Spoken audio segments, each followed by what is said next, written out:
Hey all, welcome back. I would say to the Defiant Spirit podcast, but that's not what this is. This is the Defiant Spirit podcast meets the Ariela HaLevi podcast, which we used to call Soul Centered. I think we're going to keep calling it Soul Centered. We always come back to the Welcome soul. to your podcast. Thank you. Thanks for having me. We always come back to the soul. What does that mean? For us or for the world? For us first, and then we'll get into the world's I problems. think what it means is for us is that personally you and I are very different, and that is that shocking, and that you take more of a masculine stance and I take more of a feminine, and that within both of those we can't be one or the other. We have to find both feminine and masculine in each of us. So we used to work more closely together, and we always said we meet in the soul. And so if you think about meeting in the soul is not masculine, not feminine. It is one. It is eternal. It is infinite. And so that is where we meet. Sounds good to me. It's been what has kept us going for almost 25 years. Coming up on 25 years. Do you know when? No, it's sometime in May. No. It's an ongoing debate. So, one of the reasons why we wanted to do this podcast together is because we've been, as everybody watching or listening, by the way, this is video and audio, so however you got to us, you got to us. But we've been going through a very tumultuous time, like you. Anybody who's listening to our podcasts are, as Dr. Viktor Frankl would say, one of the decent people. There are only two races, the decent and the indecent. And this has been a past few weeks post-Hamas terror. And now as Israel is rooting out terror and all of that comes with that, a very tumultuous, depleting, scary time.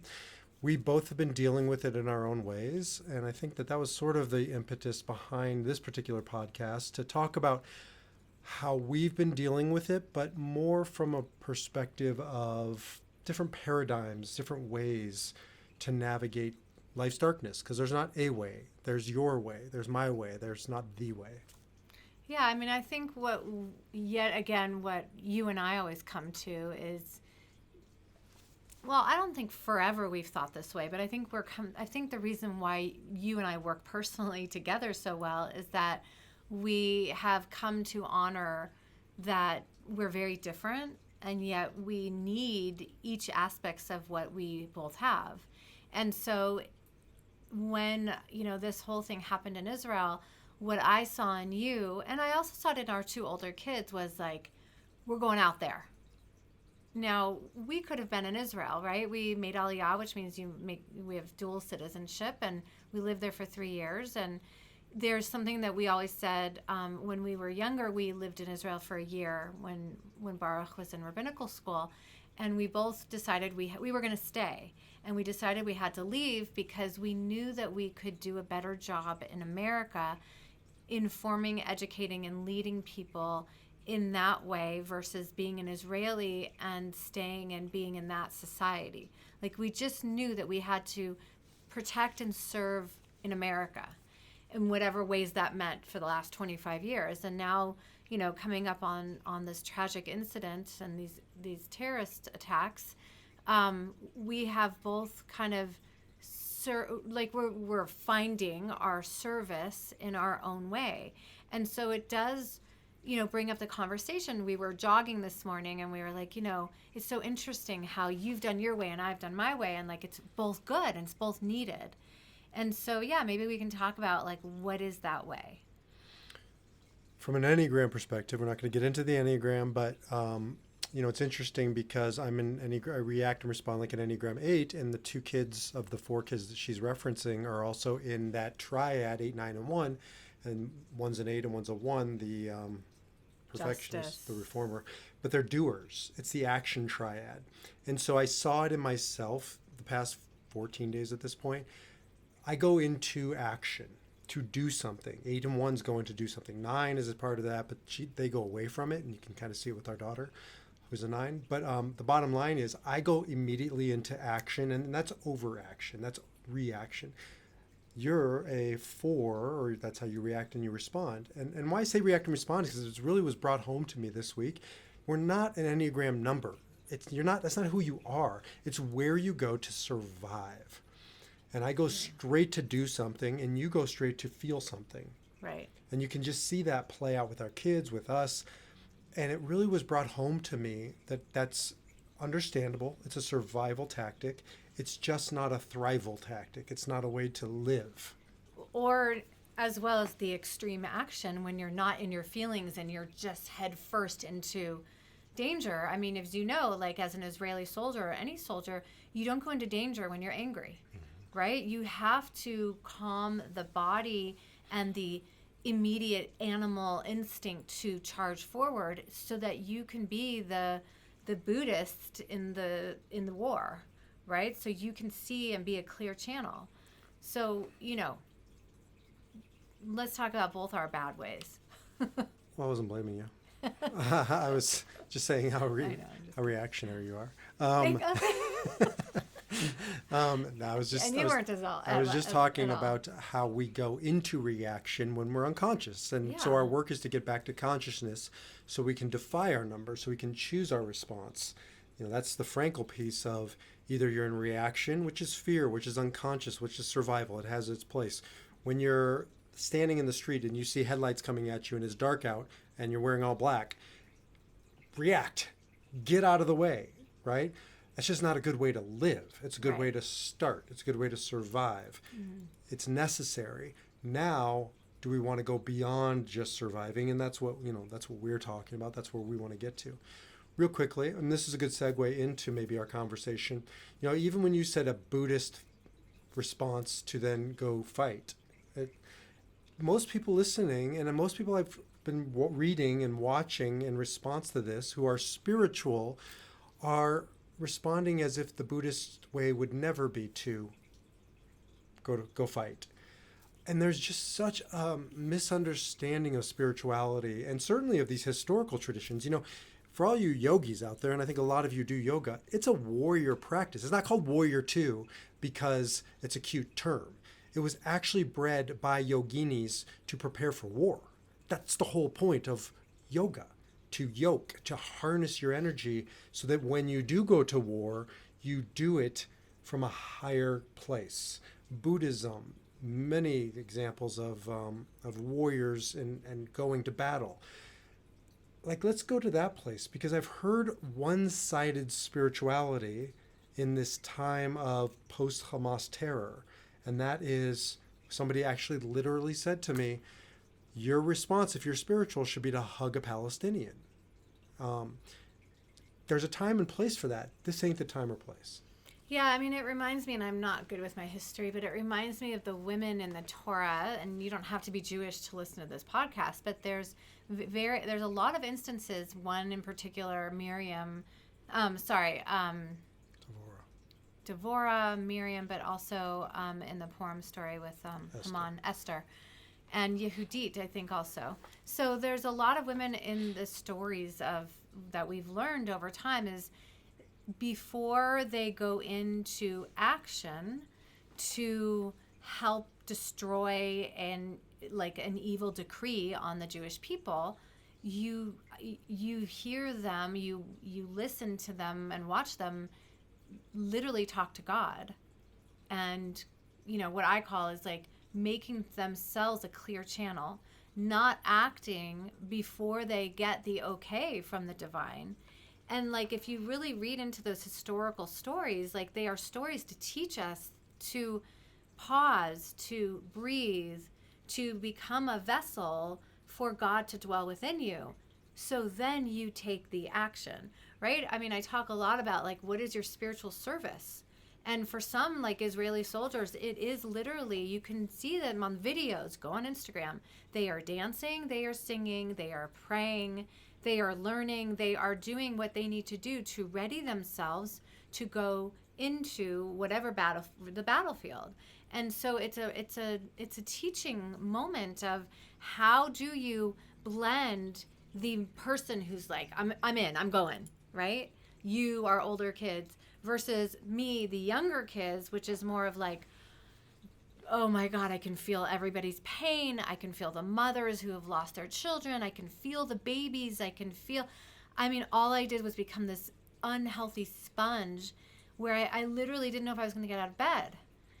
And so my way and his way, without checking in and getting back into like divine strength, is not the way until you become more integrated in a clear channel. And so in spiritual language, it's masculine, feminine. And I'll say it 1,000 times. I've said it 1,000 times. It's not male, female. Now, men tend to have more masculine and women tend to have more feminine. Not always, but by and large. And we have both. And my initial reaction, and then also the Enneagram, is each number has a sort of a proclivity. So 8s are very much masculine. 4s, I think, are much more feminine. And one of the ways you can understand this is, even if you look at the symbol of masculine and feminine, don't have one in front of me, you've seen it before. The masculine is a circle with an arrow, and the feminine is a circle with it's a mirror. So it's holding a mirror. And so one is inward and one is outward. So masculine energy is outward energy. It's a do something energy. It's a move into action energy. Feminine energy is a inward energy. It's a circular energy. So one is a line and one is a circle. Interestingly, penis line, vagina circle. So in ancient mystical traditions, these are built into the fabric of our physiology and our being. Bottom line is, you need both. Right. You can't procreate without one or the other. You need both. You need both in living, an outward energy, a moving forward energy, a progress, and a contemplative, and sit with it and process it, right? Masculine and feminine. Right. And especially you need it in times of tragedy, in times of chaos, in times of fear. Right. Because we'll just end up, like the Enneagram, reacting with our go-to strategy. Right. I mean, think about the times when you yourself have had tragedies, right? We go into this, or think, if you've, like the last couple of weeks, or a grief, a tragedy in your own life, you go into this automatic reaction. Some of us, right, like some of us go out, some of us go in. And then that's how you naturally react. So then we want to pull ourselves after the tragedy happens. We need other people, but we also need that both sides of ourselves to come back into right way and balance in order to pick up the pieces of the masculine that maybe you need more of. In order for you, to pick up that more feminine piece, to find that right way inside of you, that equanimity inside of you, so that you can move forward, so that you can be of service. Yeah. And that's what it means to defy your number, to defy your instincts, to defy your nature. Love the idea of supernatural, not as like hocus pocus, but as super means to go beyond your nature. And mine is to take up a sword and chop off, evil heads. And that's just do something, go, Like you in your underwear last week, running past. Tell the story. Sorry. This is what you got to do when you do a podcast with your wife. Barrel. 3 or 4 nights ago, our son came in visibly scared, and he's like, somebody's outside, and they're yelling and they're screaming, and they're shooting gunshots. Yeah, there were shots, and it was really scary because, we were going through so much. And so the instinct of Baruch was to like, go. I was asleep, and then I wasn't. So you hear him outside screaming, and he's running down the street in his underwear, chasing these 2 kids who were like setting off firecrackers. But I was yelling swear words, and I was running down the street only in my boxers, and it was quite I mean, thank God it was nothing. It was quite comical. But I just couldn't help it, because it's the ultimate act of an 8. Right? Of like I didn't think about it. Of the masculine. I mean, thank God, because I would have called the police, and I would have like been really scared, and I whatever. But you don't even think, you see him he just sprinted outside. It was like, where did Abba go? Dad, which means dad in Hebrew. And I'm like, I don't know. And all of a sudden you hear this like screaming outside. I mean, thank God I can laugh about it right now, right? That turned out fine. I was just saying thank God I had underwear. That would have been worse. Okay, so the point is, First of all, this that's is what our you nature. get when you're with us. The point is that's our nature, and there's nothing wrong with our nature because it's served us to survive. The question is, do you want to live in survival mode, or do you want to ascend? And that, coming back to our topic, it means starting with who you are, where you are, how you're wired. When I'm teaching Enneagram, you don't want to be a different Enneagram type. These are energies. It's your go-to. It's about taking that, harnessing it, going to the next leveling up, right? So for me, what I need to do during these times, the underwear situation aside, what I need to do during these times is to, as a teacher of mine, Sylvia Boorstein once said in her book title, don't just do something, sit there. That's an act of defiance for me, not to do something. Right. Because when I sit there, I start to feel my feelings. Right. When I'm in action, I don't have time for feelings. Right. I mean, your nature has always been very good in tragedy. As you have said to me before, I'm not really good in the details, but bring me a tragedy and I can whip everything into shape and I'd be fine. Right. And the challenge is you can't live there. Mm-hmm. You have to come down off that tragedy, nervous system upheaval, and feel into what's really going on. And the way that I respond in a healthier way is to feel my feelings. But for me, as an empath, and I've said this on videos many times, as a sensitive empath, I can serve in a much better way if I remain a clear channel.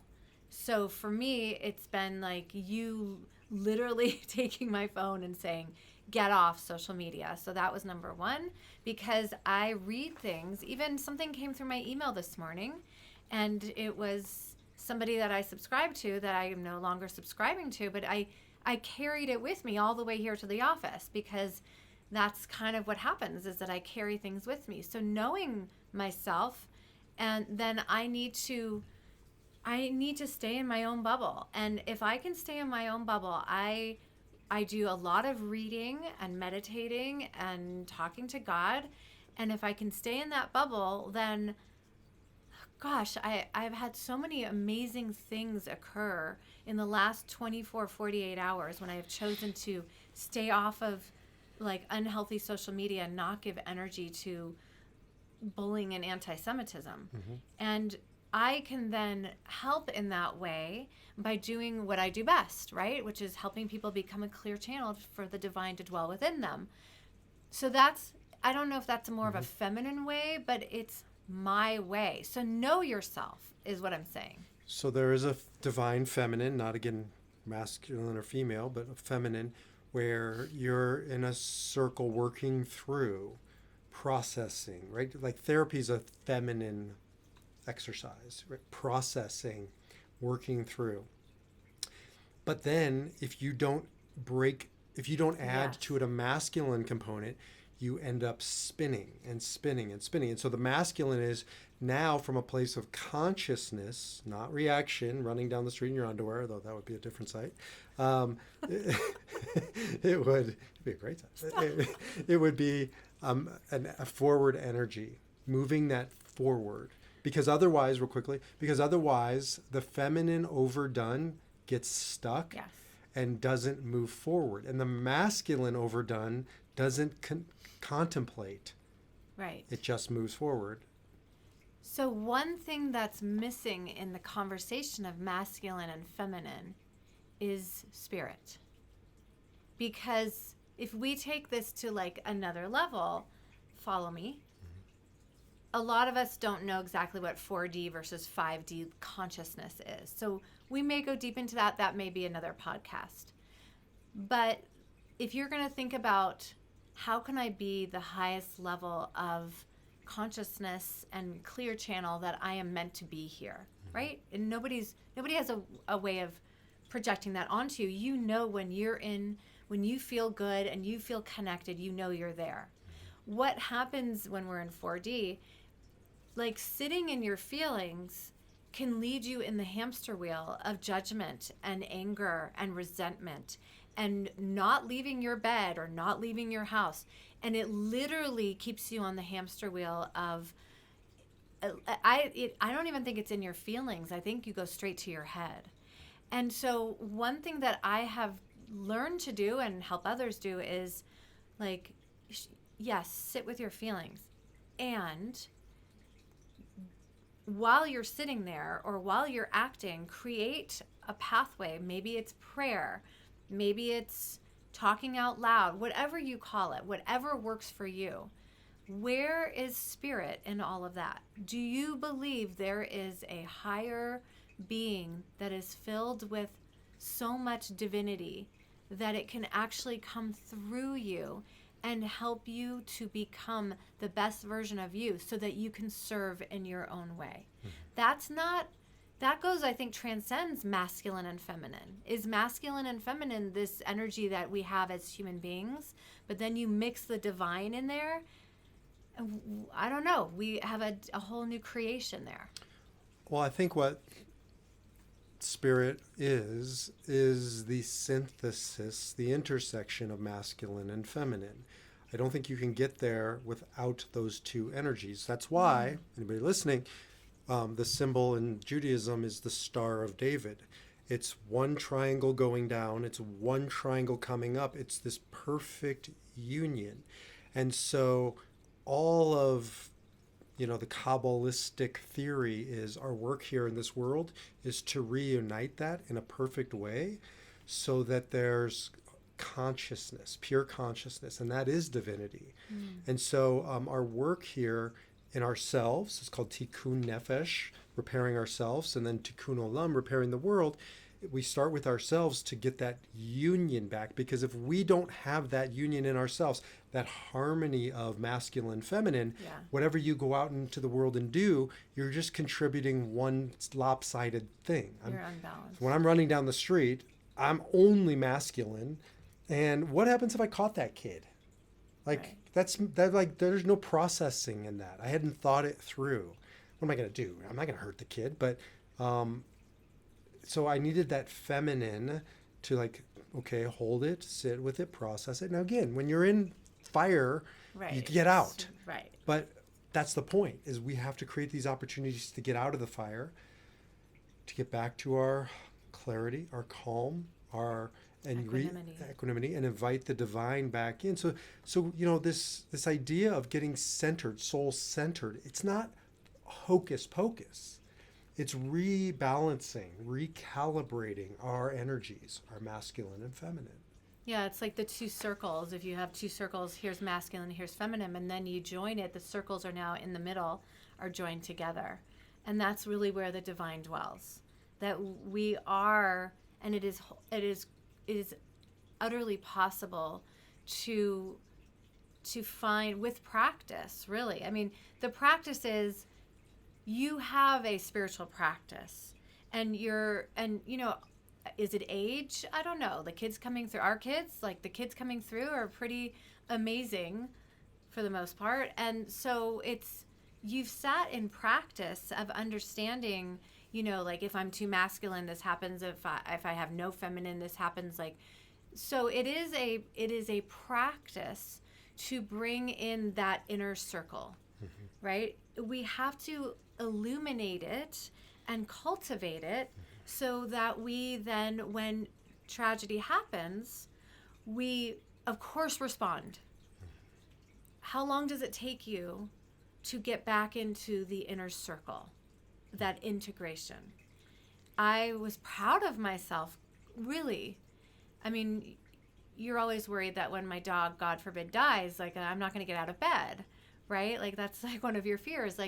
When tragedy happens, there's a worry of is Ariela going to be okay? And what I've done over the last 20 something years is cultivate a divine practice and just in the last probably 10 years, where I understand that I am not just my feelings, and I am not just this body that you see that has all these crazy emotions. And no, I am much more than that. And when I create space for the divine to dwell within me, then I can act from a place of divinity.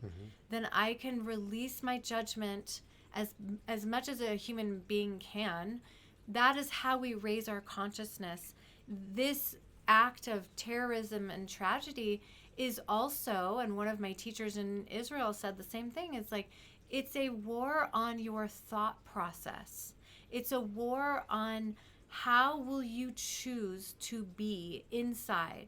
Because if you really understand and practice and act upon the divinity within, then you do say no to evil and darkness.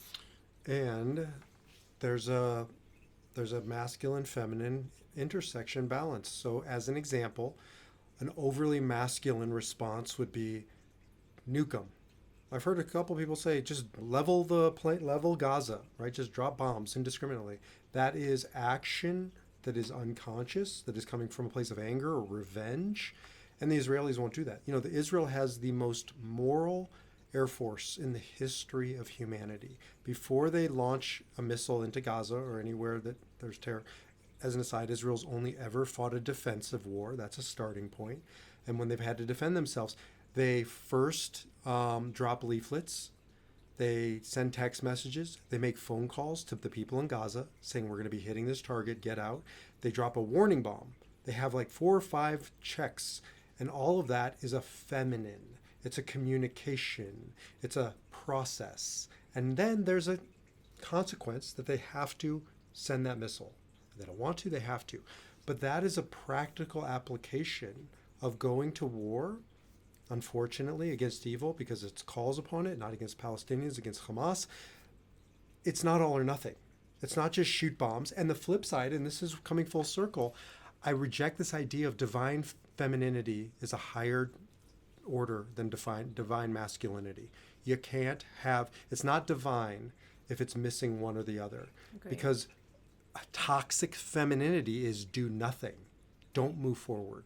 Don't defend yourselves. I saw a lot of women who were in masculine survival mode, running from those terrorists or fighting the terrorists or now calling for their babies to be returned.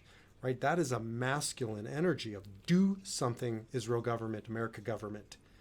And right now, as we're recording this, Israel hasn't yet gone into Gaza because they're in that feminine place of Holding processing, back. holding Right. back, making sure. Look, when America went into after 9/11, we didn't have the feminine. There was no process. And we ended up going in for the wrong reasons, at the wrong time, to the wrong places. And there's consequences to that. So it is a messy thing. But if we can bring these, and people listening to this, you're not probably going to war, but into our own war, into our own lives. When all this comes up, one example, I'm talking to somebody who she's just shut down after the terror. She doesn't know how to process it or where to go. And I can see her sort of in the feminine spin. And one of the things we're doing is we're bringing some masculine energy to help her take meaningful action that empowers her. Mm-hmm. And so she's finding her project to put her energy in a constructive way. And that's getting her out of her darkness. Right, right. I mean, I think you said it perfectly. It's like you may not be in your own war, but we all have our own wars. And that's what this teacher was saying in this podcast this week was this isn't just the war of Hamas versus Israel. We've had many of these wars, evil versus good versus evil, whatever. But this comes down to it's more of a microcosm. It's inside of you, and that's really also this question of: will you give energy to the bully? Will you give energy to an unhealthy masculine and an unhealthy feminine? Will you what inside of you needs to come back to that circle where they both come together? Mm-hmm. What inside of you needs to be brought? I worked with a woman yesterday and it was so beautiful. So when I do, like, let's say you have beliefs about yourself and that's part of something that's toxic inside of you that you know it doesn't work for you, but you believe these things because your ancestors taught them to you. It's been in your family for years. And subsequently, because of these beliefs, or I don't know why, you've had trauma like that, just they support the negative beliefs, right? And so I worked with somebody yesterday, and she said, I can't eradicate this from me. It's too masculine to, and we weren't even talking about it, but she's like, it's too masculine to just say, here, take this from me. She's like, it would leave me raw and like vulnerable. And so the idea of these things that we want to eradicate, like, well, okay, so we went much slower, and we brought compassion, and we brought the hand of God inside of her where the beliefs reside, and we just brought some mother energy to nurture the places that were too terrified to get rid of them.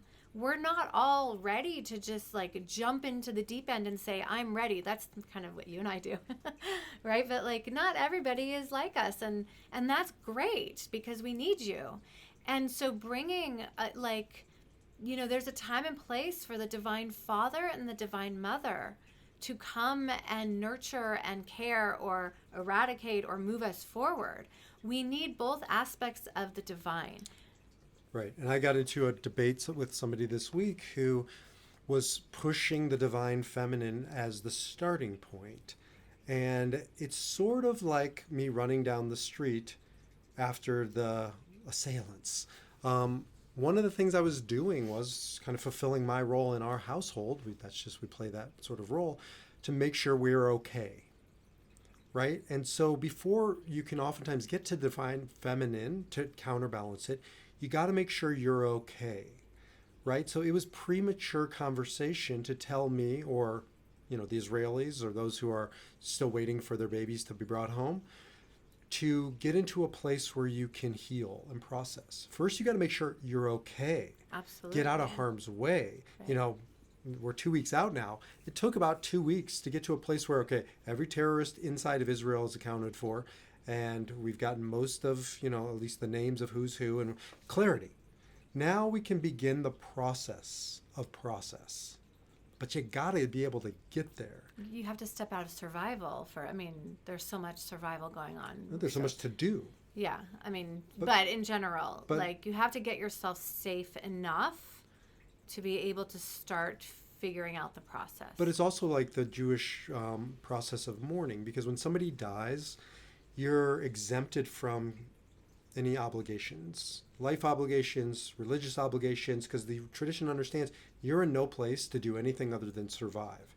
And then you have the burial, and then you have 7 days of just sitting in it, processing. And then on this end of the 7th day, you're expected to move out into the world to begin the process of moving forward. And it's this really beautiful dance of masculine, feminine, masculine, feminine. Yeah. Well, I think we've said it all. I think we've said it all on this topic at this moment. So. Yeah, I would like to talk more maybe on our next soul-centered podcast about what is this 4D, 3D, 4D, 5D, even 6, 7D conversation, consciousness? What does that mean? And how we can pull from ancient texts even to lead our path towards greater vibration, greater consciousness, because it is real. So our next conversation will be on exactly what she said, because she tells me what to talk about and I show up. So with that, we're going to resume our conversations as soul-centered. Ariela has a great podcast and offerings over at ariela.HaLevi.com. You can get all of my stuff at defiantspirit.org. And until the next time, what do you say at the end of your podcast? See you later. Live your defiant spirit. Take care. Bye.